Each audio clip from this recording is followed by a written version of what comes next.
En 1 mois et demi, j'ai perdu la totalité de ma main au niveau des sensations, au niveau du toucher, au niveau j'ai tout perdu. Ces signes sont caractéristiques du syndrome du canal carpien et nécessitent à terme une intervention chirurgicale réalisée sous endoscopie.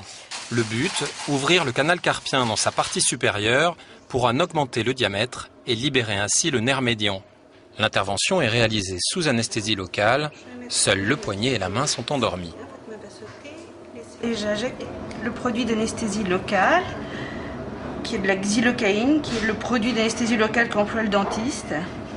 Donc la sensation au niveau de la main va être exactement celle d'une gencive anesthésiée lors d'un soin dentaire. Cette anesthésie qui ne dure qu'1 heure est donc plus confortable pour le patient. Un garrot est ensuite placé en haut du bras.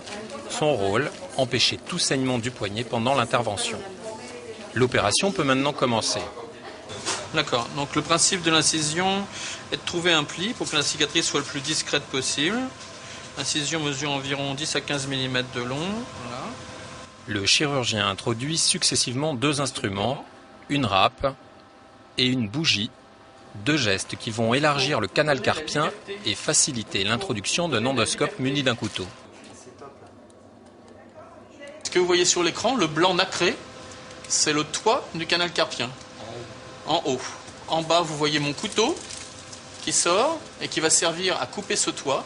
Je vais tout au fond, au fond, au fond, au fond.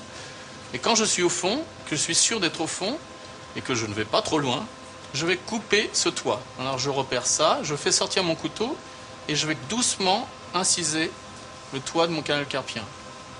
Progressivement. Vous voyez que c'est très dur, ça résiste au couteau, c'est ce qui explique que le nerf est très comprimé. Je vais revenir voir si j'ai bien incisé mon toit.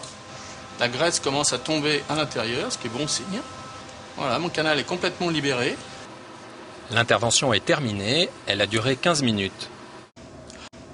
Alors l'efficacité est quasi immédiate sur les douleurs ou les paresthésies, c'est-à-dire que les fourmis de la nuit, la gêne nocturne va disparaître dans la première nuit.